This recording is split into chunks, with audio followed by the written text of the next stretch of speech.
Kembali lagi bertemu dengan saya. Kalau tadi kita sudah membahas terkait dengan eh, toxic pikiran yang positif. Nah, sekarang kita akan membahas terkait dengan hustle culture. Jadi ini tuh ada sedikit eh, benang merahnya dengan yang toxic positif tadi. Jadi apa tuh sih? Apa tuh hustle culture itu? Nah, kita nanti akan membahas terkait dengan hustle culture itu seperti apa. Nah, kalau kita bicara terkait yang pertemuan tadi itu terkait dengan toxic positif, itu pikiran yang positif yang terlalu berlebihan itu juga tidak baik. Nah, maka kita akan membahas terkait dengan hustle culture. Nah, kalau hustle culture ini apa? Hustle culture adalah terkait dengan bekerja yang berlebihan. Nah, jadi kita kalau bekerjanya itu terlalu berlebihan, itu juga tidak baik. Untuk apa? Untuk kesehatan kita. Nah, fenomena, fenomena ini semakin hari di negara kita di Indonesia itu hasil culture ini semakin terlihat. Kalau biasanya kita lihat adalah di negara Jepang yang budaya kerjanya luar biasa. Nah, sekarang ini sudah masuk di negara kita nih. Orang-orang generasi sekarang ini hasil culture-nya tuh cukup luar biasa, terutama pada anak-anak muda yang sedang merintis kehidupan. Nah, di sini ada fenomena yang muncul yang mengibatkan. Yang pertama yaitu ada yang namanya budaya kerja yang berlebihan, yang untuk mengejar produktivitas. Karena sekarang apa-apa itu mahal dan sebagainya, mengibatkan bahwa orang itu harus bekerja yang lebih banyak supaya penghasilannya juga semakin lebih banyak. Kemudian yang kedua itu ada yang namanya glorifikasi kesibukan sebagai simbol kesuksesan. Jadi, glorifikasi ini adalah bentuk dari tadi kerja yang berlebih-lebihan, produktif yang berlebih-lebihan itu bisa disebut dengan glorifikasi. Jadi, ketika orang itu terlihat sibuk sekali, maka akan dijadikan sebagai simbol sebagai kesuksesan itu biasanya dipakai oleh seorang orang yang bekerja. Kemudian kita bisa melihat mahasiswa dan pekerja muda sama seperti yang pertemuan yang kemarin tadi yang terkait dengan toxic positivity. Nah, ini hasil culture juga sama terlihatnya di pada mahasiswa dan para pekerja muda. Nah, tadi kita sudah membahas terkait dengan apa hasil culture, yaitu tadi budaya yang mengagungkan kerja keras yang sangat berlebihan, di mana seseorang itu harus merasa produktif, produktif, produktif, sibuk, sibuk, sibuk, sibuk, tanpa henti agar dianggap menjadi sukses. Nanti eh, ketika itu sudah menjadi habit, nanti istirahat itu bisa dianggap sebagai sesuatu kelemahan dari diri orang itu. Ketika orang itu sudah memudayakan budaya bekerja yang berlebihan. Kemudian, dampak psikologisnya apa? Yang pertama, terkait dengan dampak psikologis terhadap pikiran orang tersebut. Yang pertama adalah orang itu akan menjadi orang yang perfeksionis. Sesuatu hal yang dikerjakan, sesuatu hal yang dilihat, itu harus semuanya harus yang perfect. Tidak boleh ada celah sedikit pun. Kemudian nanti akan muncul perasaan takut gagal, cemas yang berlebihan terhadap sesuatu hal yang dikerjakan, bahkan sesuatu hal yang belum dikerjakan. Nanti terjadi yang namanya tadi sama distorsi kognitif, yaitu nanti pikiran yang eh, meminta dirinya atau fisiknya itu selalu bekerja produktif, produktif yang berlebihan. Kemudian, selain dampak pada pikiran, nanti juga bisa mengakibatkan dampak secara perasaan. Yang pertama, apa yang bisa terjadi ketika orang yang sudah menerapkan yang namanya hustle culture. Yang pertama, seseorang itu akan mengalami stres kronis. Nah, kita ketika bicara terkait dengan stres kronis, ketika nanti tidak dilakukan pengobatan atau manajemen yang baik, baik secara psikologis maupun secara obat-obatan, nanti stres ini akan berdampak sampai ke depresi.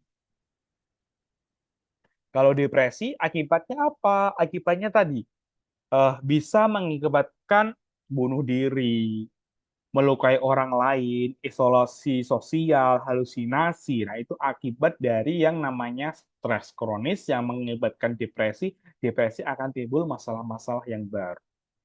Ketika sudah depresi, maka sudah terdiagnosa gangguan jiwa atau masalah mental. Kemudian nanti kelelahan emosional, tiba-tiba lelah, tiba-tiba capek, tanpa penyebab yang pasti, tanpa melakukan kegiatan yang berat. Kemudian merasa tidak cukup, eh, not enough for everything. Jadi semuanya yang dilakukan itu seakan-akan masih kurang, kurang, kurang.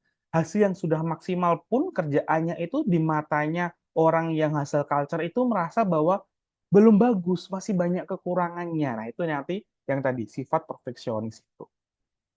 Kemudian, dampak psikologis terhadap perilaku apa? Yang pertama, jam kerjanya panjang, 24 jam itu selalu bekerja.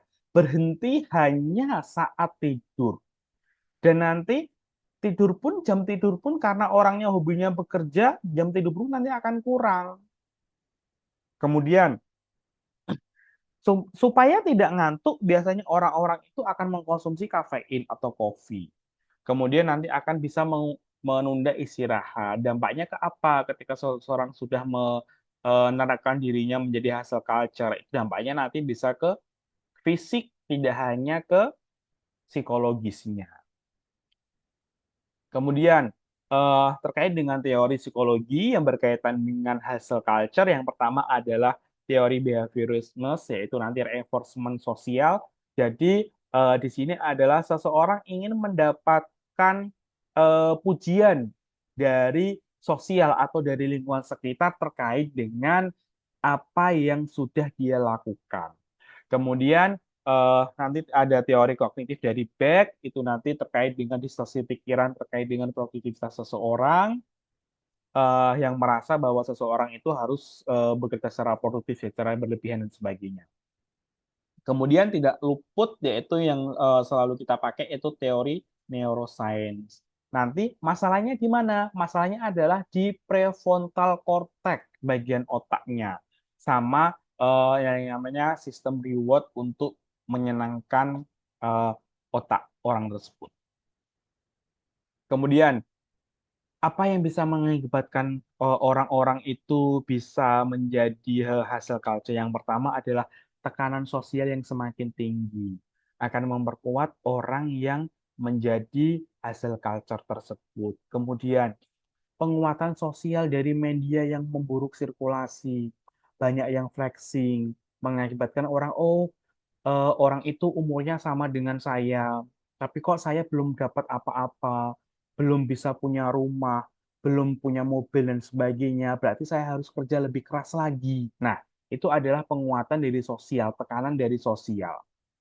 Kemudian, sistem reward untuk otak membuat produktivitas yang terasa seperti kecanduan. Jadi kalau misalnya tidak bekerja itu nanti merasa sedih, merasa capek, merasa ada yang kurang. Nah, jadi otak itu sudah kecanduan untuk bekerja, untuk produktif yang berlebihan, yang banyak. Kalau misalnya tidak, nanti otaknya itu akan merasa sedih, merasa ada yang kurang. Nah, jadi bisa kita simpulkan bahwa hustle culture adalah dapat berdampak negatif pada kesehatan mental dan kesehatan fisik. Kemudian bisa menimbulkan stres, burnout, jadi bisa pengen perasaan pengen yang resign, capek, keluar dari tempat kerja, terus bisa mengakibatkan seseorang itu memiliki perilaku yang perfeksionis. Kemudian seseorang itu harus perlu keseimbangan antara kerja dan istirahat. Jadi life balance. Kalau misalnya kita sebut ada lagi dikit-dikit capek, tekanan mental. Nah, itu eh, memegang pedoman yang eh, life balance. Jadi kita sebagai seorang pekerja, sebagai seorang mahasiswa, kita harus memiliki kehidupan yang balance, kehidupan yang eh, setara, kehidupan yang baik. Jadi baik di sini adalah kapan waktunya kita beristirahat, kapan waktunya kita berkumpul dengan teman-teman, bercanda, kapan waktunya kita study, kapan waktunya kita bekerja, kapan waktunya kita dengan keluarga. Jadi kita harus bisa memanajemen waktu supaya keadaan kita itu tetap sehat jiwa dan sehat mental. Nah, sekian pemaparan dari saya terkait dengan hustle culture. Semoga bermanfaat untuk kita semua dan selalu menjadi pribadi yang produktif, tapi jangan sampai menjadi pribadi yang hasil culture. Sekian, saya akhiri. Wassalamualaikum warahmatullahi wabarakatuh. Mm, mm, mm, mm.